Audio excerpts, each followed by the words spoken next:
Good day. Today is Thursday, 23rd April 2026. And before I proceed with this program, let me remind you again to tick the like button and check your subscription to this channel. If once you've watched this program, you decide that you like what you've heard and you wish to indicate that fact. Now, as of today, we are still in that period of unstable equilibrium, as I have heard it brilliantly described, in the conflict between the United States and Iran. The Iranians retain a tight grip on the Strait of Hormuz. They control access through the Strait of Hormuz of various ships that are in the Persian Gulf. There are reports that certain cruise liners have now passed through the Strait of Hormuz, but I suspect that the Iranians are not particularly concerned or troubled about those.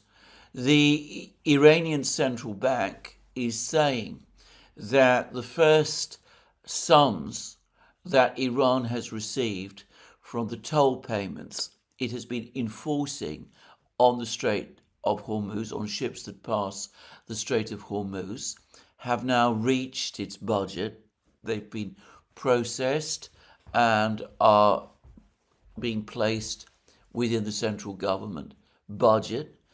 And there are reports that the Iranians have now planted, some say up to 20 sea mines in the Strait of Hormuz. The United States, for its part, continues to impose or claim that it is imposing its own sea blockade on Iran, though as I have discussed in a succession of programs, it seems as if that sea blockade is mostly ineffective and that most of the ships that carry Iranian oil, mostly for China, destined for China, are able to evade interference by the United States, by the US Navy, and are able to reach their destinations and unload their cargo at the ports to which they intend to go. Now, yesterday there were reports that it would take the US Navy 6 months to clear the 20 mines that the Iranians have planted in the Strait of Hormuz. Presumably, that could only happen if there was a peace agreement and if US Navy ships were able to operate unimpeded in the Strait of Hormuz. I find the 6-month timeline to track down and clear 20 mines incredible, just to say. And of course, as I've already said, we've had these reports that ships carrying oil, presumably mostly destined for China, have been able, in the great majority, to evade the US blockade and to sail towards the ports that they are intended to reach. There have been some reports that the US Navy has been trying to seize some of these ships whilst they are in transit, and there are definite reports that the Iranians have been taking counter-action against ships of third parties that are presumably within their access. But for the moment, it doesn't look as if the sea blockade is being very successful, and we've had this extraordinary admission from the United States that it would take them 26 months to clear 20 mines. Now, perhaps not coincidentally, there was an announcement yesterday that the US Navy Secretary, Mr. Phelan, was out of a job. Now, there were conflicting claims about whether he resigned or was fired, but the American media are now saying that he was in fact fired, that he was actually sacked apparently by the US War Secretary or Defense Secretary Pete Hegseth. Now, there might be reasons for Mr. Phelan's sacking that are unrelated to the crisis in the Persian Gulf. It seems that Mr. Phelan had his own direct access to the President of the United States, to Donald Trump, that the two men, Trump and Phelan, regularly exchanged text messages with each other, that it was Mr. Phelan who sold the idea to Donald Trump of building these extraordinary nuclear-powered super cruisers that Donald Trump was talking about. Well, it seems like an age ago, but it was actually a couple of weeks ago. And it would be entirely understandable that Pete Hegseth, the US Defense Secretary, who must be very nervous about his position, would not be happy that one of his subordinates is in constant contact and dialogue with the president and basically is not observing what might be assumed to be the chain of command. Though it should be said that the president is entitled at any time to communicate with any official in any part of the US government that he wants. But anyway, you might take the view that in light of all of this, in light of Pete Hegseth's various peremptory sackings of officials throughout the Pentagon bureaucracy and senior military officers as well, Mr. Phelan has been sacked as a result of an internal intrigue. And well, I'm not discounting that possibility, but it does seem to me a very strange thing that in a crisis of this kind, at a time when the United States is involved in a confrontation with Iran, in which the US Navy is playing a major role, well, it does seem strange to me that a sacking of this kind should take place. It seems to me that if the Navy was distinguishing itself, if Trump and Hegseth were fully satisfied with all the things that the Navy had been doing, it would be very unlikely indeed that a sacking of this kind would take place.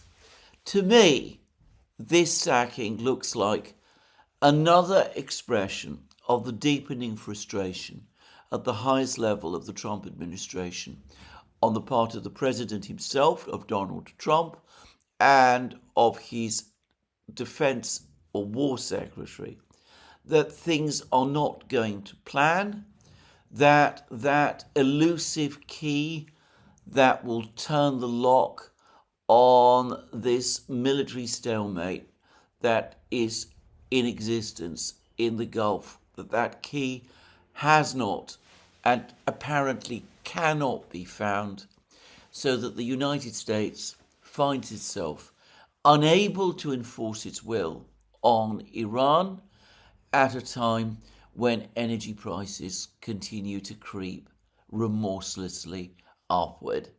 So I think that this is an expression of frustration and it is an expression of failure.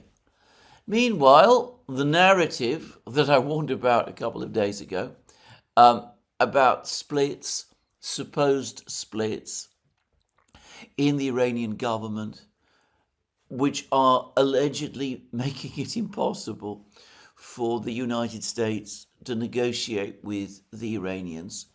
Well, that narrative is all over the place. And to repeat again, it has no basis in fact. It is clear misinformation as far as I am concerned. I have been following the various statements of various Iranian officials, of President Pezeshkian, of Foreign Minister Arakshi, of Speaker Galibaf, of the various military and security officials. And whilst it is certainly true that from time to time there are arguments and even recriminations, as we saw a few days ago over the statement that the Foreign Ministry published following the announcement of the ceasefire in Lebanon. Nonetheless, it seems to me that the Iranians are all acting clearly in concert with each other. There is a coherent policy in place. They are all agreed on the set of 10 demands that they have made of the United States. They have a clear strategy, which is to wait this one out, calculating that eventually the United States will find it impossible to sustain its sea blockade, and with the increasing pressure in the global economy, will begin to negotiate with Iran and negotiate on the basis of Iran's demands. And on this strategy, all of the key Iranian leaders, Ghalibaf, Araqchi, Muqtada Khamenei, the supreme leader, the IRGC, all of them are united. I see no sign of any fundamental disagreement or dissent amongst any of them. Incidentally, the Iranian media has, over the last few hours, been circulating the results of what it claims is an opinion poll that it has conducted to gauge wider public opinion within Iran. I have no way of corroborating the findings of this opinion poll, and as it was conducted by Iran's own media, I can understand why some people would distrust it. But for the record, it showed support for the general stance that the Iranian government is taking in relation to this war amongst the Iranian public at the level of the high 80s on every issue except support for the so-called axis of resistance, Hezbollah in Lebanon, the militias in Iraq, the Houthis in Yemen, where interestingly support fell to the high 60s.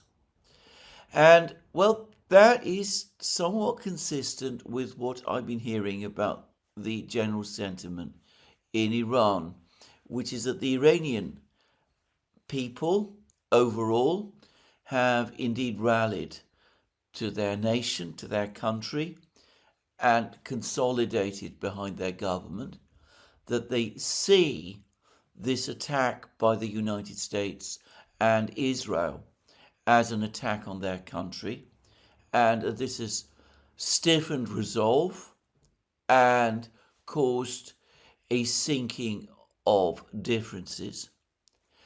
But that within Iran, for some time now, and apparently continuously, support for allies of Iran, as opposed to Iran itself,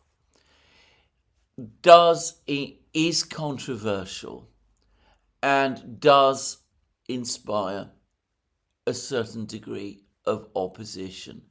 Opposition from people who say that at a time of economic stress and war, Iran should be spending its money on itself, not spending money on supporting allies far away from Iranian land. So that's what this opinion poll says. If it is true, and I suspect overall it probably is reasonably close to the truth, not only is the Iranian government mostly united. But Iranian society is mostly united behind that government. It is what you would expect in this situation. And I don't personally expect it to change. Certainly not anytime soon.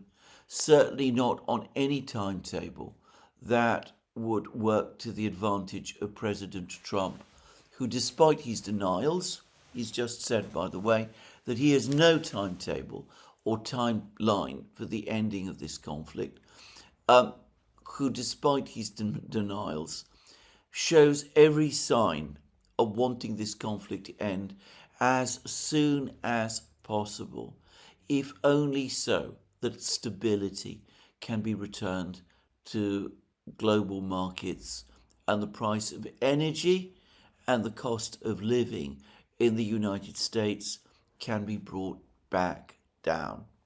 So anyway, that is where we are. It is an unstable equilibrium because if either side senses that the other is gaining an advantage, or alternatively, if either side senses that the other side is suddenly weakening, there might indeed be a decision to resume the war, though that does not seem to be the situation at the moment. Speaking of which, there has apparently been a statement by Iran's Supreme Leader, Moshtaba Khamenei, a statement which I must say I have not been able to find reference to in the Iranian media that I have consulted. But in this statement, Moshtaba Khamenei apparently says that Iran is fully aware that the United States has no long-term intention of abiding by the current ceasefire, that the only purpose of the ceasefire from the US's point of view is to restock arsenals and to deploy more forces to the Middle East. In other words, to prepare for a renewal of the war. That the reason that the ceasefire was extended when it ran out on Tuesday was not because the United States has given up on military options, but because it is not yet ready. But Moshtaba Khamenei said that Iran is perfectly well aware of this and that the Iranians themselves are working hard and that they are continuing to produce and supplement their missile and drone arsenals, and that they are strengthening their forces, and that they are winning this race against the Americans to prepare for the next round of the conflict, and that if there is a next round of the conflict, the Iranians will be ready. Now, I don't want to place too much weight on this statement, firstly because I'm not 100% convinced that Moshtaba Khamenei actually said this, though I've seen it circulated quite widely, and it may be true. But also because, well, there might be an element of bravado in this statement if Moshtaba Khamenei did indeed make it. Against that, it's worth pointing out again that the Iranians have been consistently correct in describing their own military capabilities. They repeatedly disputed before the war claims that their air defense system, that their ballistic missile arsenal, and that their drone forces had been rendered ineffective by previous Israeli and American strikes. They were right about that. Why assume that they are wrong about what they're saying now, just to say. Anyway, I have importantly also read an important piece by a former US official, a Mr. Andrew Weber, who has discussed the possibilities of the United States successfully conducting an operation to remove Iran's enriched uranium stockpile. Now, Andrew Weber is a retired national security expert.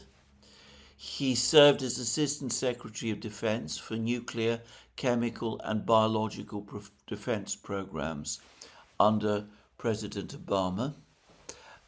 He played a role in removing enriched uranium from Kazakhstan, a uranium stockpile that had been left behind when the Soviet Union collapsed.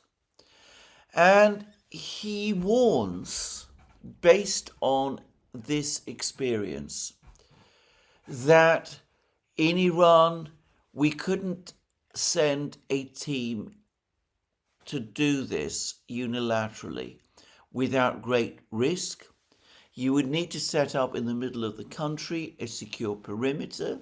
It would probably take thousands of US troops to secure the facility, whilst our experts excavated the uranium that's located deep inside tunnels at a place called Isfahan.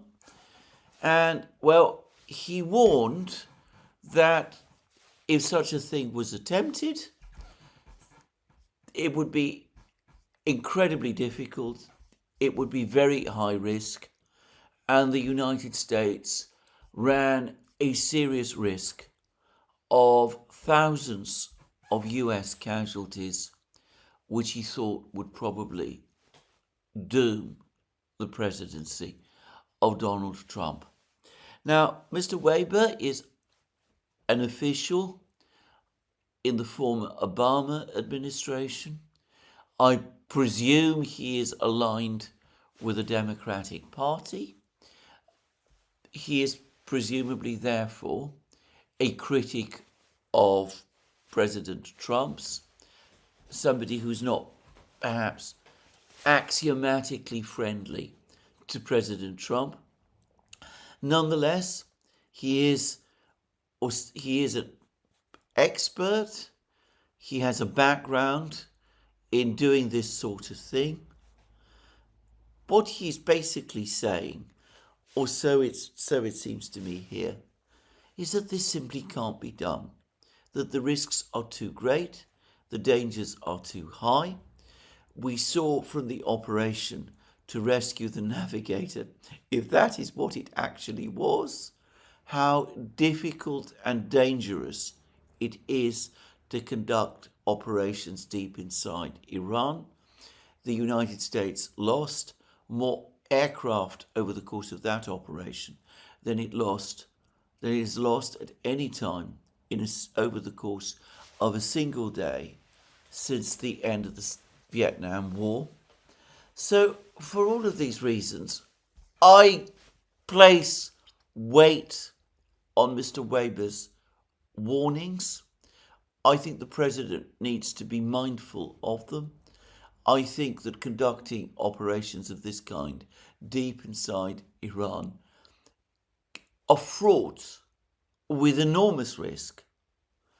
I think that resuming missile and bomb strikes against Iran, well, that's already been attempted, and it's not going to achieve any significant results except to provoke the Iranians to conduct counterstrikes of their own, which will cause devastation, further devastation, across the Persian Gulf, putting more energy facilities in jeopardy, potentially causing the Houthis to close the Red Sea, and perhaps leading to Iranian attacks on the desalination plants across the Middle East, which would have devastating humanitarian consequences. So I personally do not see any good military options here. And, well, those comments attributed to Muqtada Khamenei that I spoke about, they seem to be on point with the reality.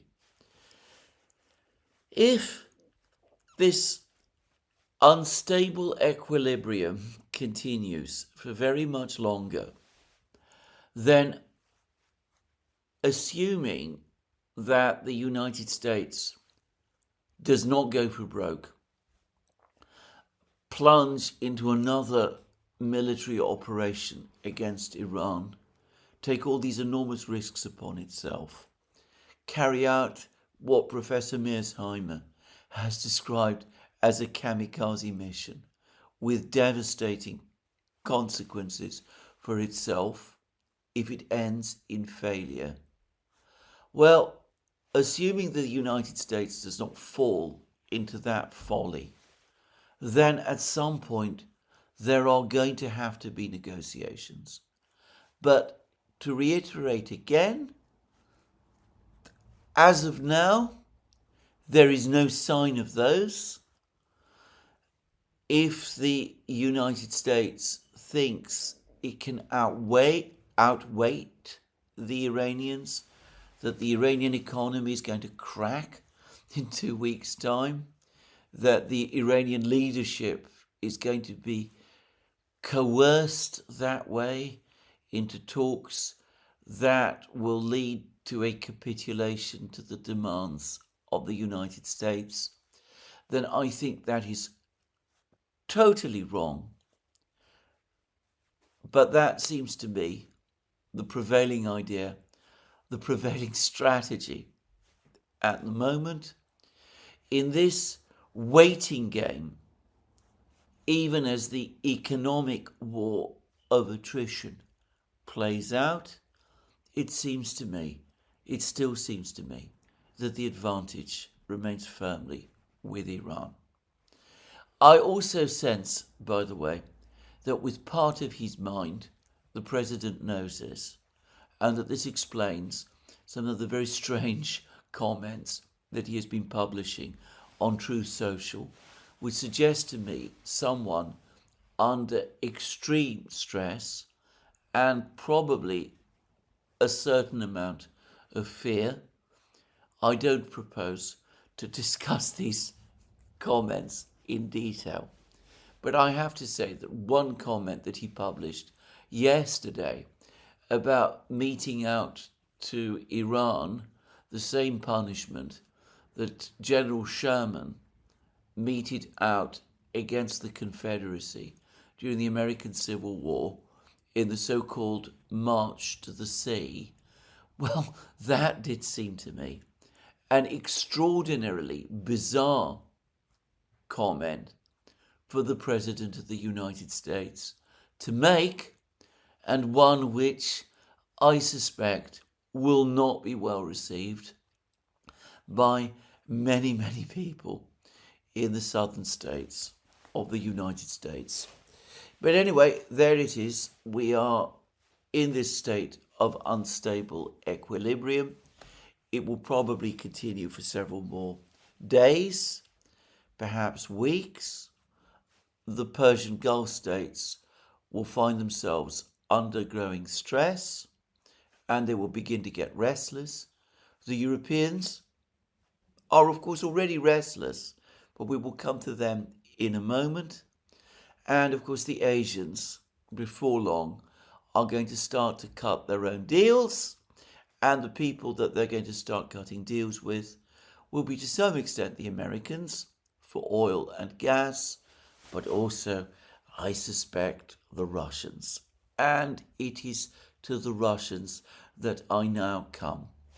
Now, a few weeks ago, before the conflict with Iran began, but after the European Union announced that it had made a decision by majority vote to stop all imports of Russian energy products by the end of 2027. Well, after that announcement, President Putin, the president of Russia, called together a meeting of top officials and said that since the Europeans had decided to make that decision, there was no point in waiting until 2027. The point had now been reached for the Russians to accept that the Europeans no longer wanted to buy Russian energy products, oil and natural gas, and by the way, also coal, and that the time had come for the Russians to forget about the Europeans entirely and to focus instead on working with, developing markets with Asian producers. And we have seen this play out significantly over the last few weeks. So, about a week ago, the president of Russia, President Putin, hosted in the Kremlin the president of Indonesia, who had come to Russia in part to discuss energy cooperation. The Russians have been, as I happen to know, in contact with various other Asian countries, including, by the way, Malaysia. By the way, both Malaysia and Indonesia have been are oil producers in their own right, but they're also fast developing and industrializing societies. So it's perhaps understandable that they also want to cooperate with the country that was once referred to, accurately enough, as the energy superpower, which is, of course, Russia. Anyway, those discussions have taken place. As we know, last week, the Russian Foreign Minister, Sergei Lavrov, traveled to China. He met there with Wang Yi and also Xi Jinping himself. And he came with a promise from Russia that any energy shortfalls that China was experiencing as a result of the dual blockades of the Strait of Hormuz, Russia stood ready to make up. So we could see that the Russians are indeed working hard to develop their markets in Asia in preference to their former energy markets in Europe. And I have heard reports, they're not much actual written information about this, but I've been told by people in China, and that there are reports about this in the Chinese media, though I want to stress I myself have not seen these reports, but I've heard reports, and I believe them to be true, that China has now agreed with Russia to accelerate construction of the new gas pipeline, Power of Siberia 2, which the outline agreement for which was reached a few months ago, and that the pace of development of Power of Siberia 2 is being accelerated. I'm going to guess that before long, the Russians are also going to receive requests for energy cooperation from South Korea, which is going through a significant energy crisis of its own at the present time. And, well, Japan has made overtures, but they have botched it, as I've discussed previously, by telling the Russians that they still want to import energy, but only at the price set by the G7 oil price cap, which is $47 a barrel, against a current price, which is for oil, which is at around $100 a barrel, which provoked the Russians to say that they are simply not interested.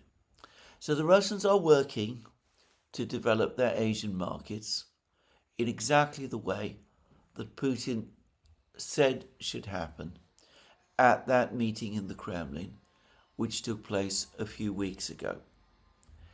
Now, there's been a further decision, and it's attracted some attention, because Russia has now apparently closed its part of the Druzhba oil pipeline.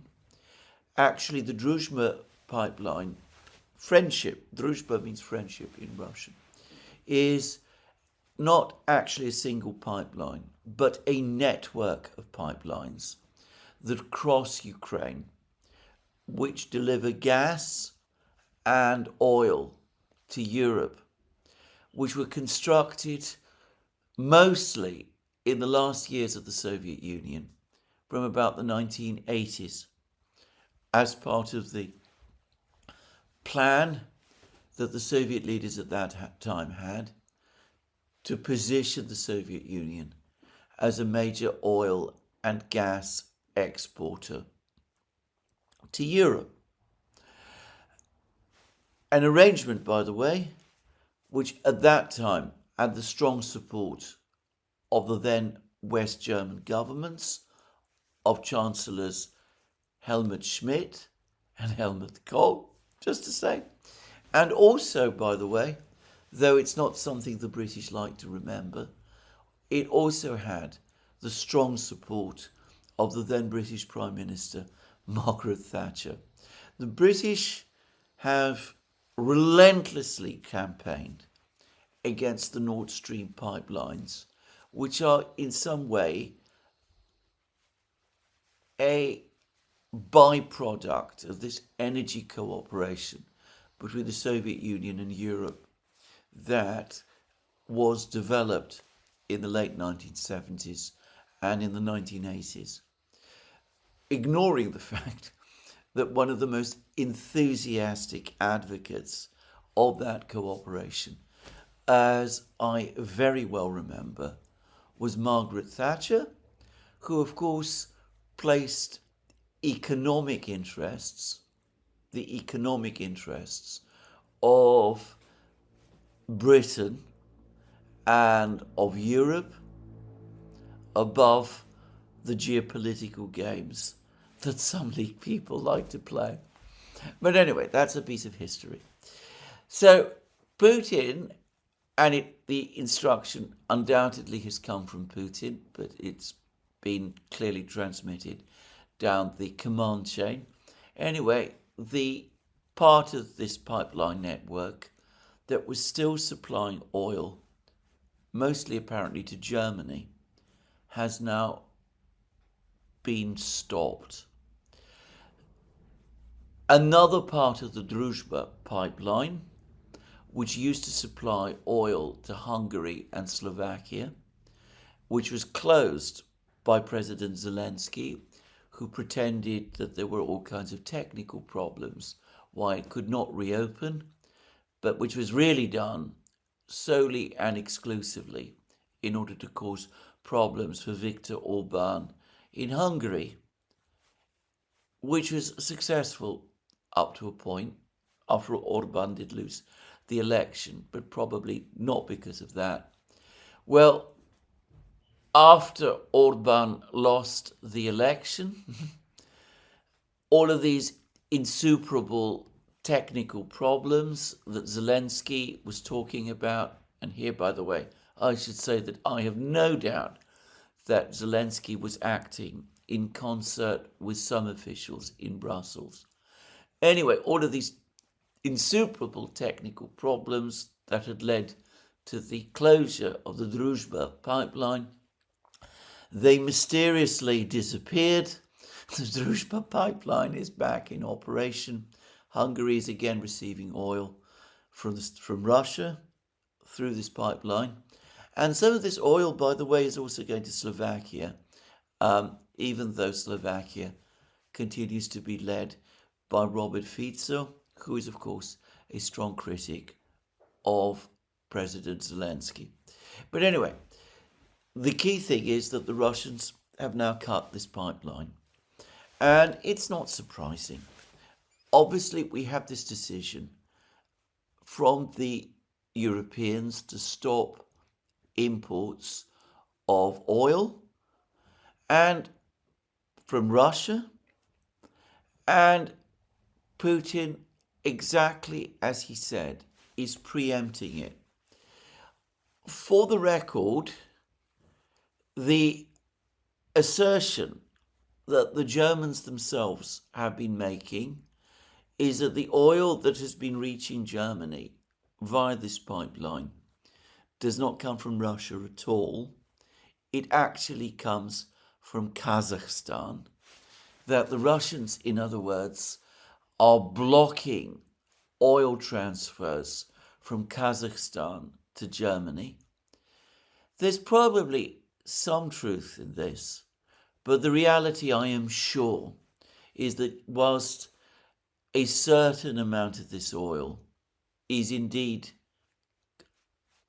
Kazakh or originates from Kazakhstan, I suspect a very significant part of it, perhaps the bulk of it, is in truth actually Russian. If you know anything at all about the way energy markets have been functioning over the last 4 years, you would know that this has been going on to a very great extent.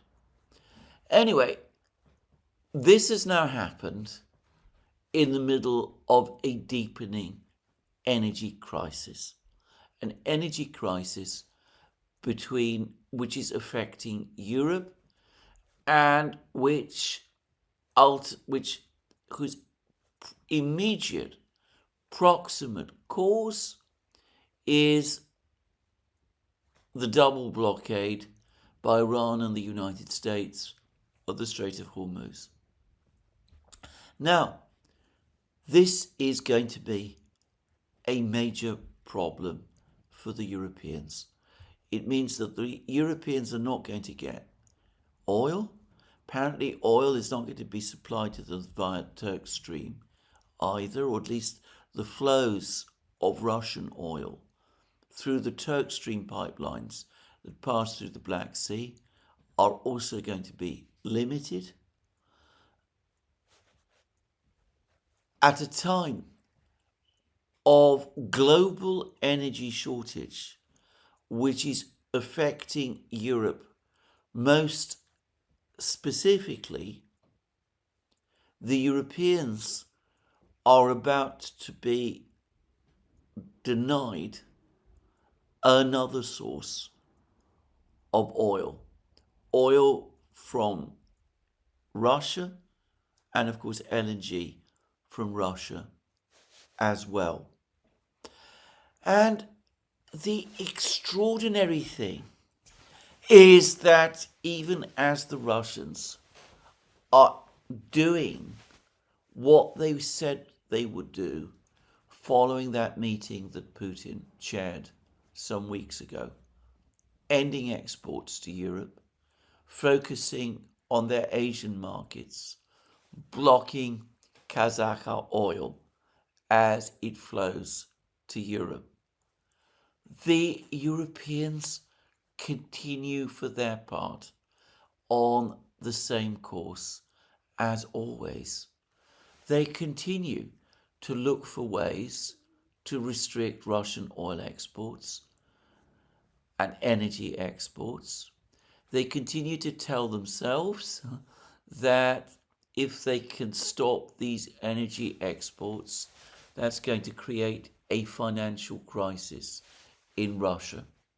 There's been a flurry of articles in the European media claiming, on the basis of absolutely, well, flawed reasoning and entirely misunderstood figures, that there is some sort of financial crisis brewing in Russia, that the banking system supposedly is on the brink of some kind of a crisis, that the budget is in crisis, even as I said, energy prices are rising. In other words, the price of Russia's biggest export is rising. Anyway, they've been telling themselves all of this. And of course, the reason behind this, the reason behind these articles, is that you have once again the same tired narrative we've been hearing not since February 2022, but since the spring of 2014, specifically June 2014, when the European Union first imposed sectoral sanctions on Russia.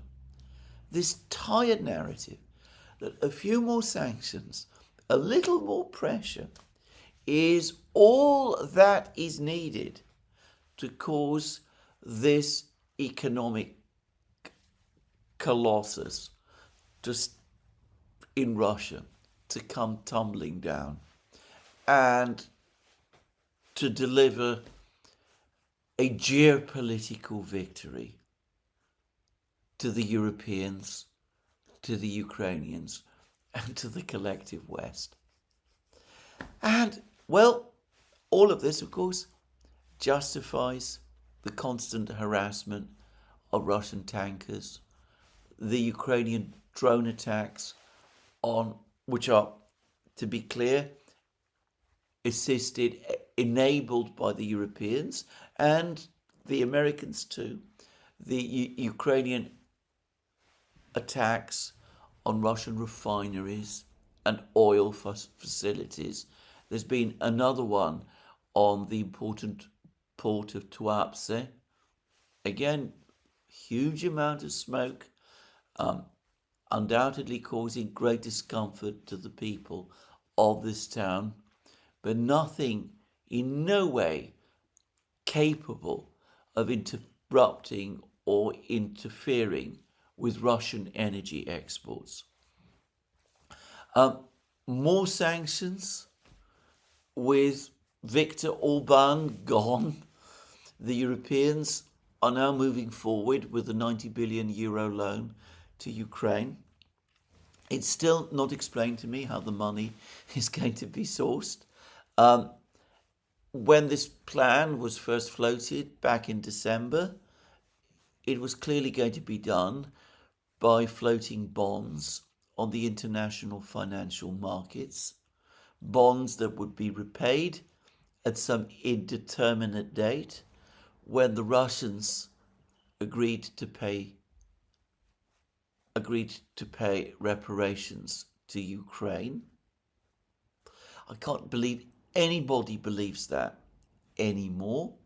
I can't imagine that anybody in the financial markets who has two brain cells to rub together would want to buy bonds on such ludicrously uncertain principles, given the financial storm that will break if energy prices continue to rise in the way that they are.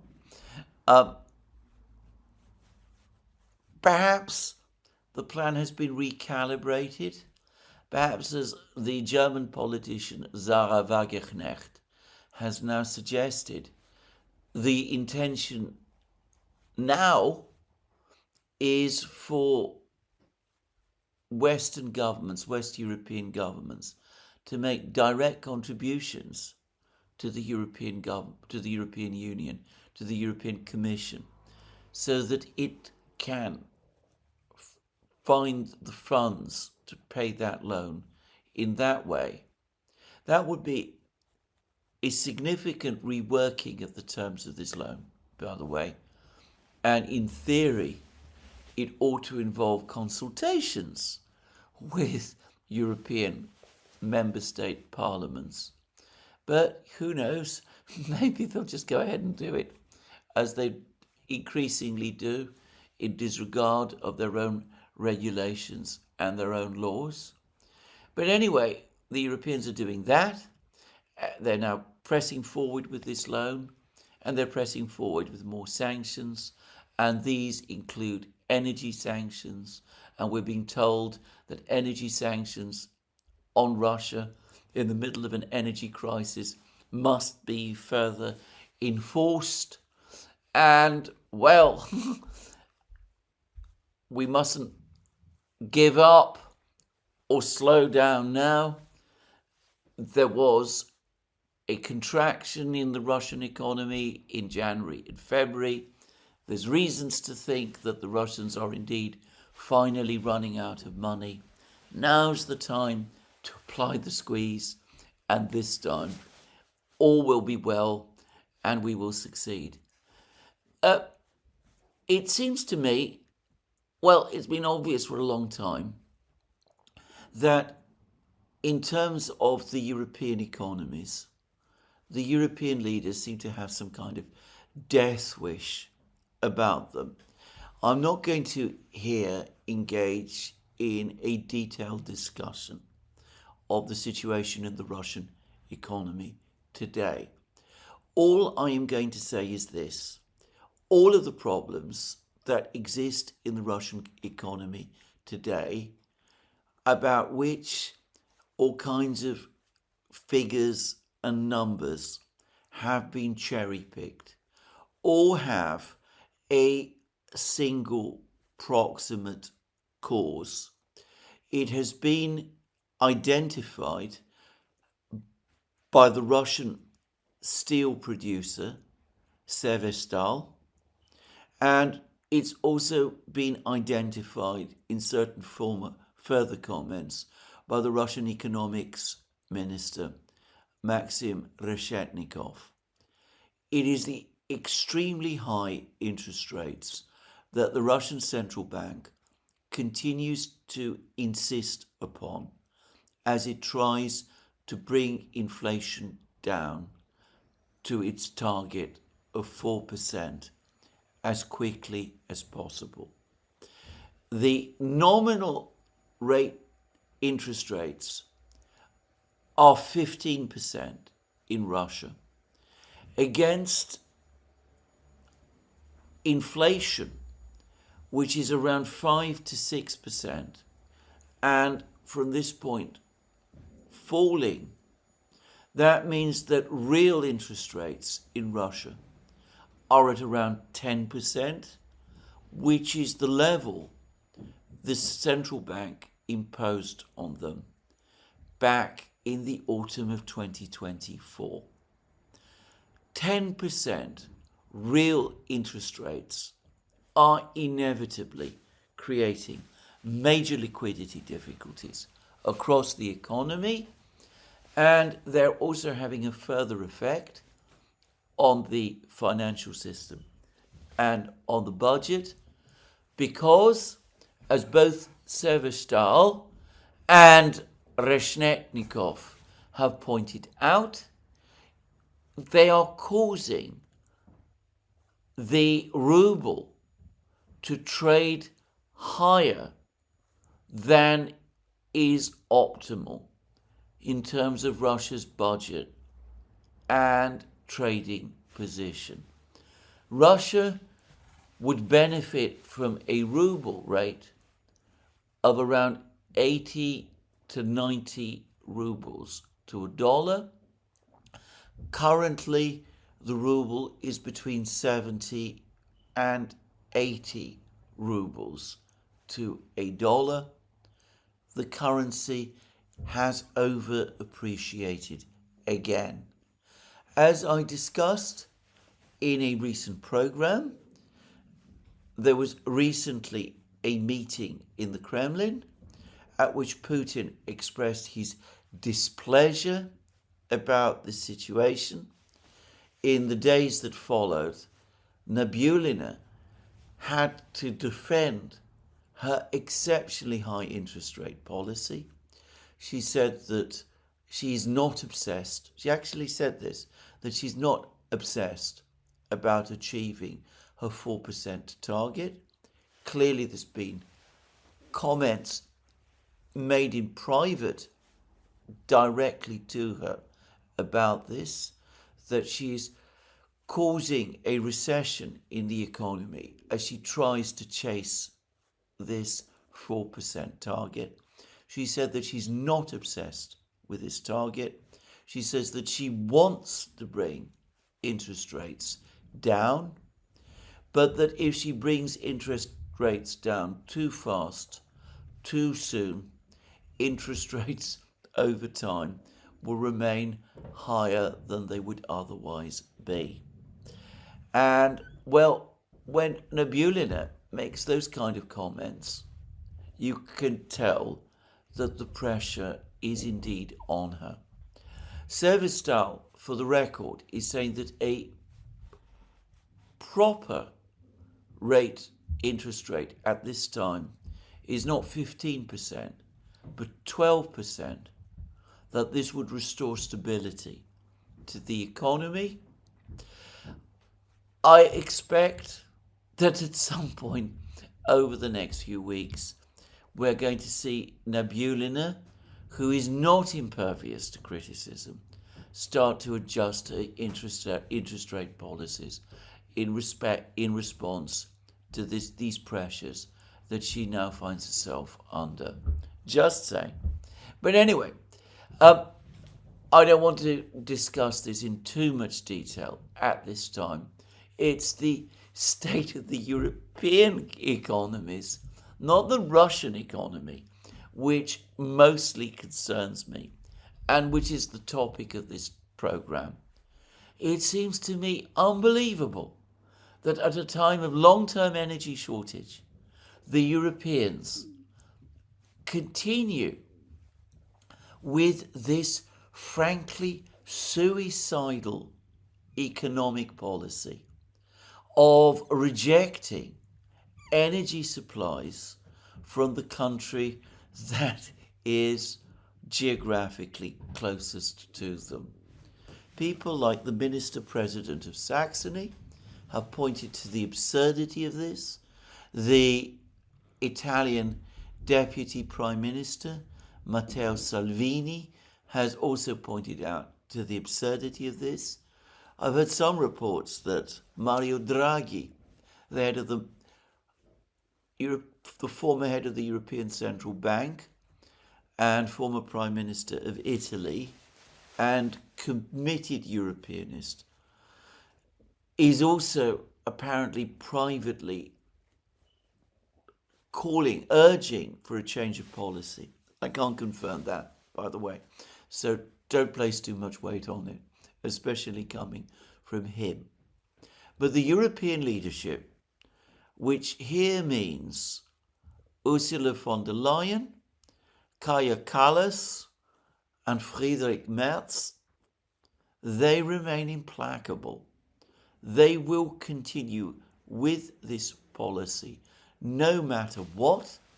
They continue to have support from the Baltic states, from Finland, from Sweden, where some of these reports about the crisis or alleged crisis in the Russian economy are coming from. They are in no mood to change course. And, well, I have to say this, the history of Germany is filled with situations where economic policies are pursued obsessively to the point of destruction. My own view is that this was very much what happened under Chancellor Brüning in Germany in the early 1930s, for example. And it takes a political crisis when this kind of obsession in Germany takes hold, a major political crisis, before the direction of policy changes. And we are not, unfortunately, disastrously close to that crisis point yet. Of course, when the crisis point is indeed eventually reached, well, then the disaster will be well and truly upon us. Because all of these economic plans that Friedrich Merz is talking about, the great military reindustrialization of Germany via increased military spending, a flawed concept at any time, if ever there was one. I have discussed it in many places. Well, none of that is remotely achievable whilst deindustrialization processes are underway and whilst energy costs across Europe and in Germany itself are so high.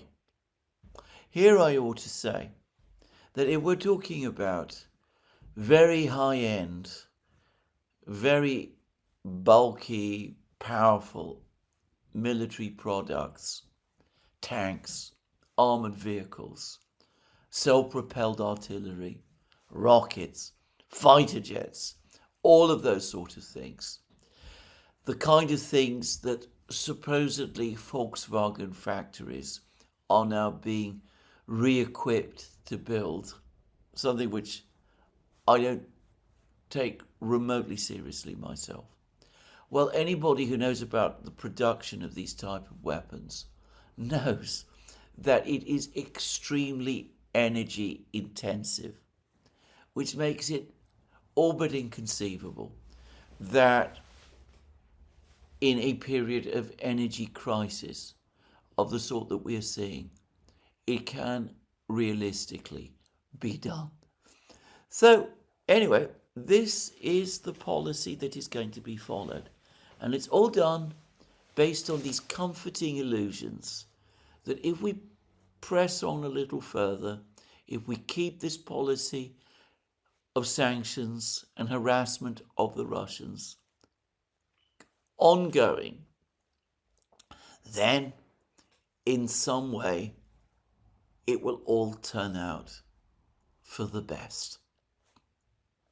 Now, here I am going to say what I personally believe. The only way that the Europeans can continue to receive energy if they are no longer able to obtain energy in high volumes from the Persian Gulf, and if energy from Russia is permanently stopped, the only way that the Europeans can get enough energy, at least sufficient energy, to keep some industry going and to keep the lights on, is to continue, obviously, to import it from the United States. I have previously discussed the very real possibility, in my opinion, that if this conflict with Iran, this double blockade, persists into the autumn, so that energy prices in the United States itself are rising to uncomfortable levels, that the United States government will start to impose export controls on exports of energy, certainly of oil And despite the many claims about the fact that there is supposedly an abundance of gas in the United States, I'm going to say I expect export controls on exports of natural gas as well. Now, what happens then? Of course, there will be Europeans who will blame it all on Donald Trump. They will say that this is another example of the steps that he is taking to undermine the Western alliance and to betray America's European allies. But if we get to the point when the United States starts to impose export controls on energy, I'm going to predict that that decision is going to meet with widespread support in the United States if it is seen as the means to bring down energy costs within the United States as well. Then I predict that many people on the Democrat side in Congress and elsewhere will support it. At that point, the Europeans will indeed be facing a situation which, well, I don't know what the answer, I don't know what the solution to it is. It's not as if they're going into this crisis with big energy reserves anyway. And there are reports now that the last ships carrying oil and gas, LNG from the Persian Gulf, the ships that left harbour in February, that they've now basically arrived and have been unloading their cargoes, and that we will start to get real energy shortages and increased prices moving relentlessly upwards, faster and faster from this point on. And I haven't even discussed other problems with fertilizer. We're in the spring period when crops are sown. If there are shortages of fertilizer, and of course the Europeans can't import fertilizer from Russia because they won't agree, they won't let themselves do that, and they can't import fertilizer from the Persian Gulf because of the double blockades. Well, what do they then do? Nobody is asking these questions, or at least these questions are not being sufficiently asked. There's little sign of any planning. I don't think Ursula, Merz or Callas are the kind of people who do planning, just to say. Ursula has caused further deep offence in Turkey, a essential transit state for energy products from the Gulf and, by the way, from Russia too. Anyway, Ursula has said that it's important that the European Union should not submit to the axis of countries like China, Iran, Turkey and Russia. The Turks have not taken well to that at all. Ursula has tried to walk it back. I don't think the Turks are very impressed. They've long since assessed that Ursula and the European leadership don't like them. Certainly that is President Erdogan's view. Well, hardly the right thing to say at a moment like this, but we see that in any situation when careful words are needed. The European leaders, Ursula, Merz, Kaja Kallas, can't keep their deeper, more visceral feelings about the Russians, the Chinese, the Turks, whoever. They can't keep them under control. And they slip out. They say things which slip out how they really feel. So, anyway, there we are. We are in this situation. Given that negotiations between the Americans and the Iranians are at a standstill, given that the double blockade of the Gulf looks like it's going to continue for at least several more weeks, probably months, possibly take us to the autumn, given that it is extremely unwise, in my opinion, to rely upon the favor of the Americans when it comes to energy exports. I would have thought that a complete revision of energy policy and sanctions policy by the Europeans is needed, but no, they continue exactly in the same way that they always have. The Americans, again here, are more practical.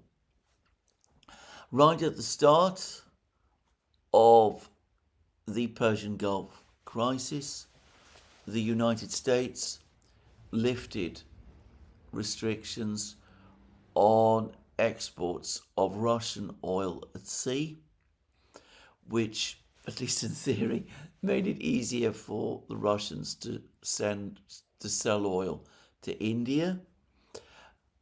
I think India would have bought that oil anyway, given the situation it is currently in, but never mind.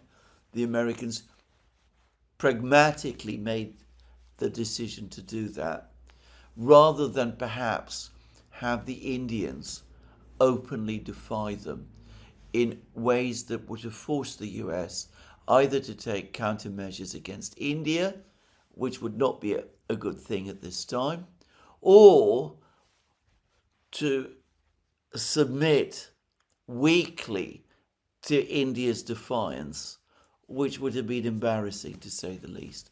So the Americans did that.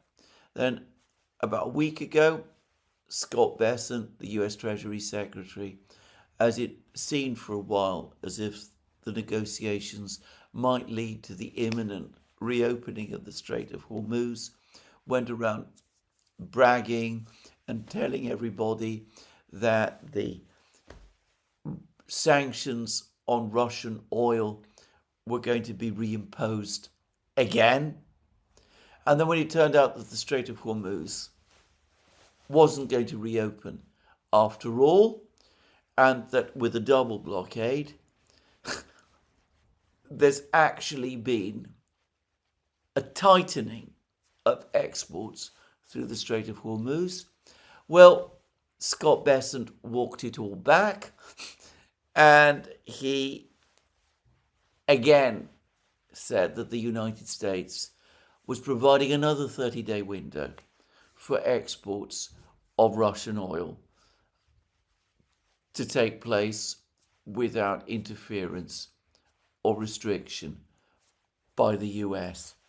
And there was a very interesting exchange between Bessent and a US senator who remains, like the Europeans, as obsessed with the Russians as always. And this senator basically said to Bessent, why are we doing this? Why are we helping the Russians in that way? And, well, I can summarize, I think, fairly pithily what Bessent said in return, which is, are you being serious? Are you really suggesting that we should restrict Russian oil supplies so as to allow the price of oil to go stratospherically higher? Is that what you really want? In the United States, that kind of argument still seems to win through. In Europe, tragically, disastrously, it doesn't. And it is all going to be for nothing anyway, because in Ukraine, in the conflict in Ukraine, things on the battlefield go from bad to worse. Now, here I'm going to say very briefly that the Russian offensive, the spring offensive, is now well underway. There were some doubts about whether the Russians were conducting an offensive. There always are when the Russian offensives begin, even amongst Ukrainian commentators. Those assumptions, those doubts have faded. General Syrsky, the Ukrainian commander-in-chief, has now published a rather panic-stricken message. This is the same General Syrsky who has been telling us that he has the situation fully under control and the Ukrainians are successfully counterattacking in all sorts of places. He says that the Russians are regrouping, reorganizing, and that they're preparing attacks in all sorts of directions. And this is very difficult, very dangerous for Ukraine, which is Syrsky speak that a Russian offensive is underway and is gaining more and more traction in more and more places. And this is unquestionably true. It looks as if there is now practically a collapse of Ukrainian defenses in Sumy region, that the Russians there seem to be capturing very rapidly one village after another. This is an interesting war because I don't know how many troops the Russians have in Sumy region or in northern Kharkiv region. I am guessing not that many, actually, given that the bulk of the Russian army is in Donbass and Zaporozhye. But however many troops the Russians have, and we're talking about one group of forces north, it's clearly many more than the Ukrainians, because the Ukrainians seem unable to plug the holes. And as I said, the Russians are gaining positions very rapidly here. But perhaps the most dramatic piece of news, maybe the thing that has panicked Syrsky, are reports that the Russians have now broken into the key village, it's actually a small town, of Rai Alexandrovka, to the east of Kramatorsk. Rai Alexandrovka is located on an elevation, a hill if you prefer. It looks as if the Russians are storming it rapidly. And as the Russians themselves have said, as Marat Harulin, the Russian journalist, has said, Rai Alexandrovka positions the Russians perfectly, if they capture it, to shell and conduct drone strikes on Ukrainian supply roads leading into and out of the central city of Kramatorsk, which is the biggest of the remaining towns that the Ukrainians still have in Donbass. Again, I'm going to return to a more detailed discussion of the situation on the battlefronts, the Ukrainian battlefronts, in later programs. But suffice to say that even some Ukrainian or pro-Ukrainian commentators are now admitting that the Russians are in complete control now of Kupiansk and that there is no prospect or possibility any longer of the Ukrainians regaining control there and of the Russians renewing their advance in Zaporozhye region.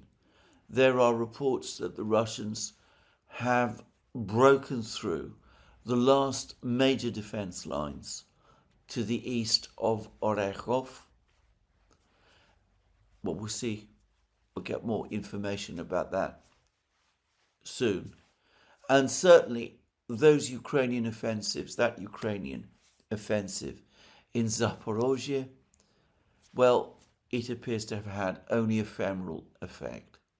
So, crisis in all of these places, Sumy city in the early stages of encirclement, Liman, according to General Gerasimov, 70% under Russian control.